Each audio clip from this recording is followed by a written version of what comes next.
Hello, this is Mark Tooley, editor of Providence, a journal of Christianity and American foreign policy, with another episode of Marksism, the Good Kind, with fellow editors Marc LiVecche and Mark Melton. And we have a few topics we're going to address today, starting with an essay we published this week by Alan Dowd, contrasting the year 2020 with the year 1968. Which was more tumultuous? The millennials of today, of course, think their own times are the most important, the most significant, and the most tumultuous, but most generations think that way. I believe the three of us are old enough to not think that way. But how about you, Marc LiVecche? Are we living in the very worst of times in the year 2020, or at least the most challenging, unseen previously by any other generation of humanity? It is the worst of times, and it is the best of times, right? Mm. No, it's the mix. Yeah, it's a certain sort of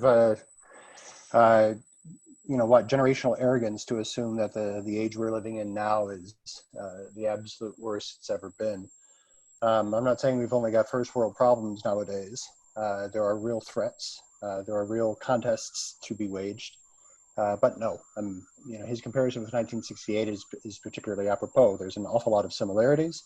There's a totalitarian ideology that is trying to overturn, present civilization.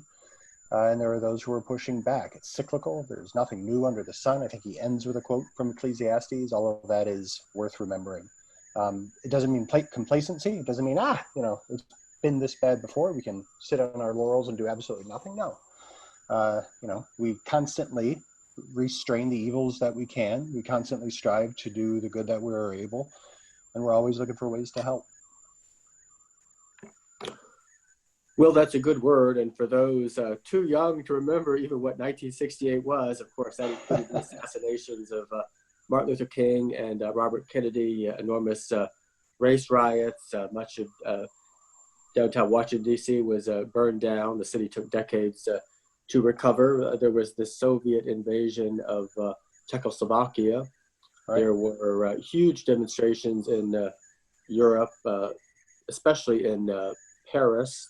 It started out as a demonstration regarding sex and wanting to integrate the college dormitories in terms of gender, but it quickly transitioned to something bigger with perhaps 1 million people marching in Paris against the regime of Charles de Gaulle. He almost considered stepping down, but rallied his supporters in a very dramatic televised speech. So it was a year of tumult that really changed Western civilization. Mark Melton, is the year 2020 a year that will change Western civilization, or will generation, whatever comes after Z, virtually forget what 2020 even was?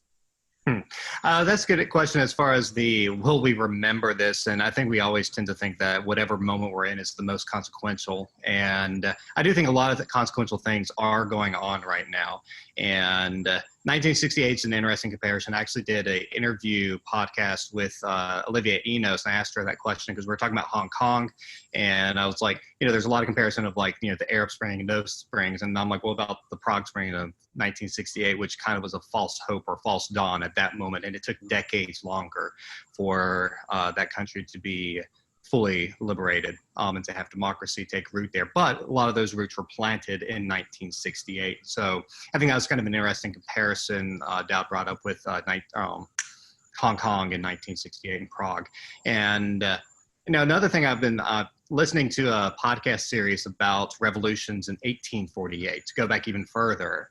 And the last episode I listened to, it talked about how, like the French Revolution. I know a lot of people yesterday were tweeting about the French Revolution.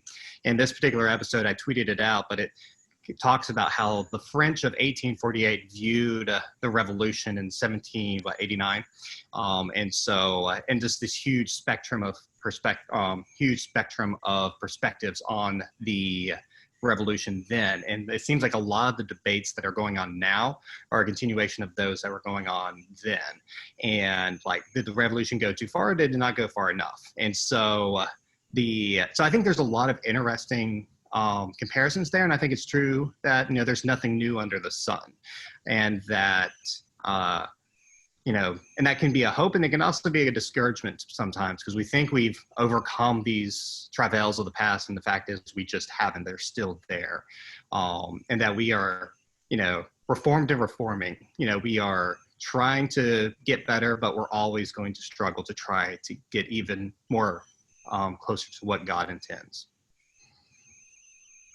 Well, in terms of what God intends, Joe Capizzi wrote an essay for us this week responding to the Bostock Supreme Court decision authored by Justice Gorsuch. It's being hailed as, or condemned as, the Roe v. Wade of LGBTQIA, and seems to erase in law any distinction between male and female. And so our friend Capizzi focuses on the Catholic bishop's critique of it, which, unlike most of the Protestant and evangelical critiques who focus almost exclusively on religious liberty concerns and what impositions the church may suffer, the Catholic bishops spoke to the common good and how the erasure of male and female would be a great loss for American society, to say the least.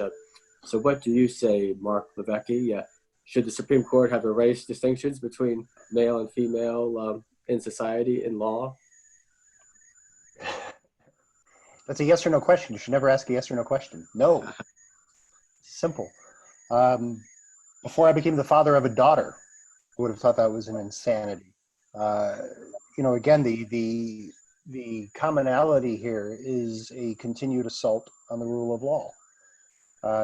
On the streets with the statue toppling in 1968 in the Prague Spring, it was an overturning of the rule of positive law, of international order, of the rights to self-sovereignty. Here, it's an assault on the rule of law, depending on how you interpret what the ruling has done to precedents, but it is also obviously an assault on natural law. I think it's grievous. I think it's, this is one of those things that that you are tempted to say, the trajectory is such that this is as bad as at least this particular skirmish has gotten. This affects everything from the pedestrian. It's the end of women's sports, or it ought to be, right? So now we're going to have, all of women's accomplishments over the last, multiple decades are under threat. It's an assault on women. It's an assault on the family, ultimately. So again, you've got women, you've got children, and once again, the people, who are the most vulnerable are going to suffer for it. When the rule of law is erased, whether it's positive or whether it's natural law, the people least able to fend for themselves, and this isn't to take away agency or strength or power or anything from women, but they're the ones most directly under assault. It's an affront, it's disgusting, and it's cowardly. Well, that was a pretty unvarnished perspective from Marc LiVecche. Mark Melton, the Catholic bishops, as I noted, spoke to the common good and how the Supreme Court ruling affects it.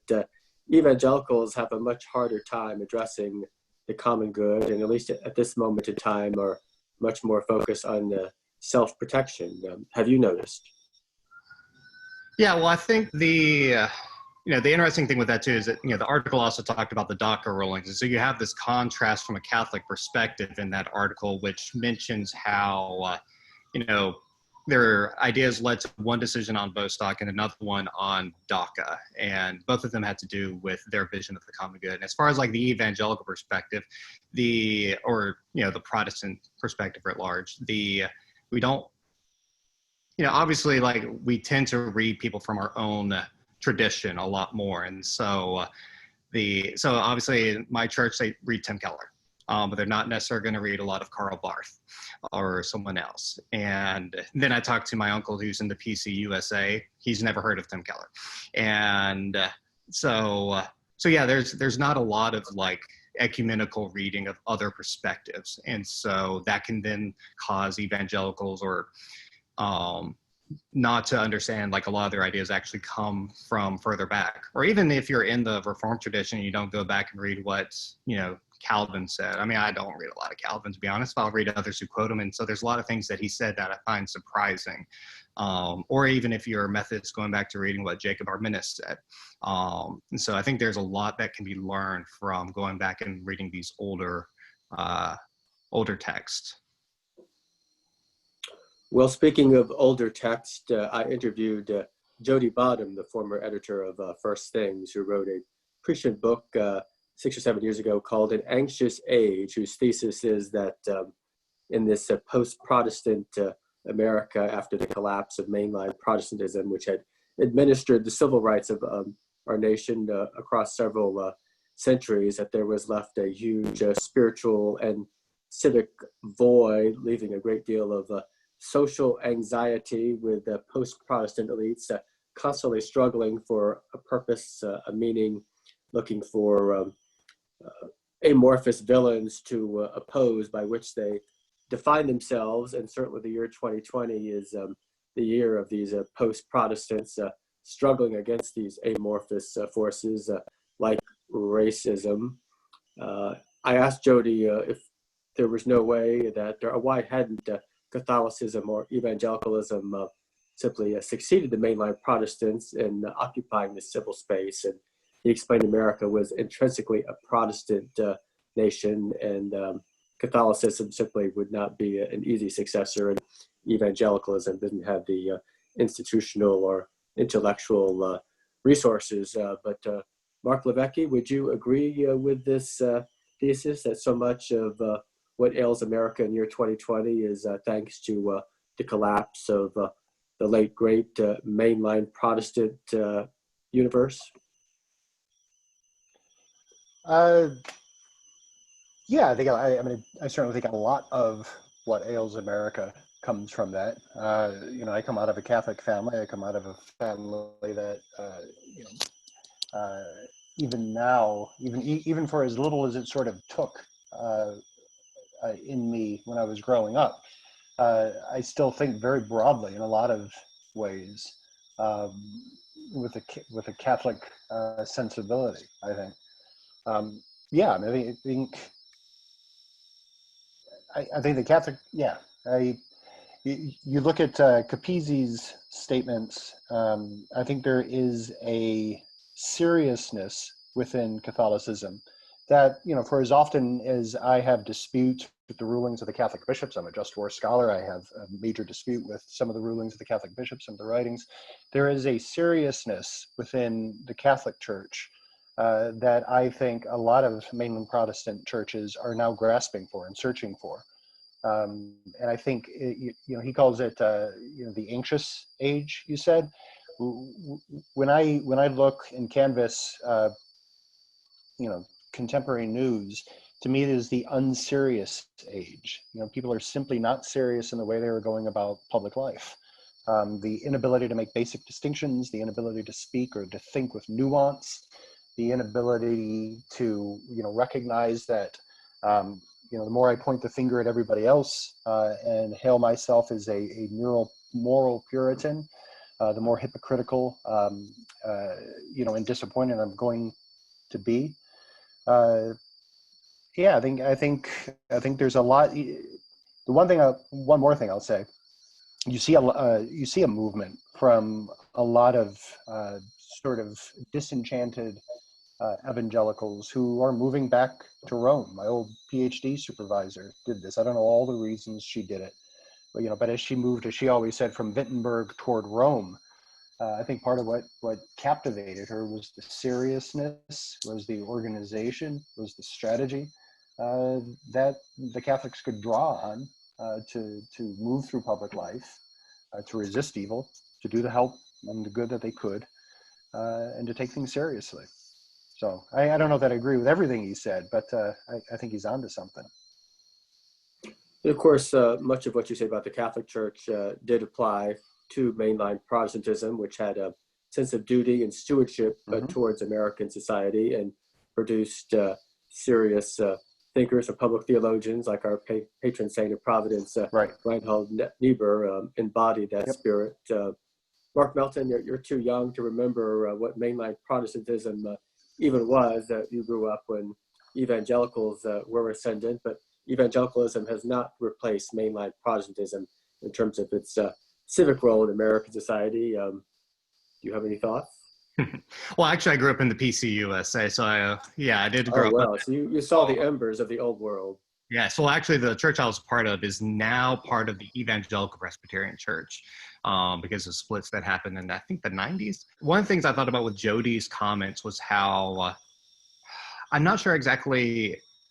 I think we overestimate how much people practiced the faith, especially in Europe, back in the 1700s and before then. In the US, we clearly had a larger amount of religious practice, especially after the revolution and the disestablishment of churches. And this is stuff that Rodney Stark has written about. And so I would be interested to kind of hear more of what he would have to say about that, because it seems that we have these Christian ideas coming out of Europe, but from a group of people who did not practice the faith nearly as much as Americans do today, or the Americans did in the 1880s or whenever. So again, there's nothing new under the sun, right? So just because there's a lot of people claiming to be Christians in the past doesn't mean that they were actually practicing the faith or even understanding the faith. They might have had a very rudimentary idea, in the same way that people today have a very rudimentary idea of what the faith is, but without going to church, you don't actually understand a lot of what does grace actually mean.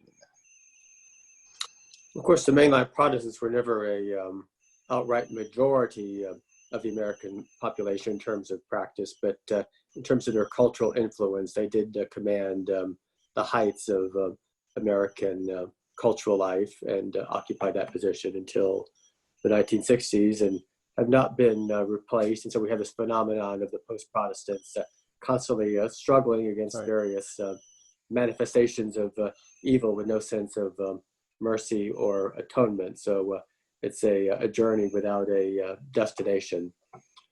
But on that note, a journey without destination, I suppose Providence is offering a destination for our readers. So we thank you for joining this episode of Marksism. See you next week. Bye-bye. Thank you.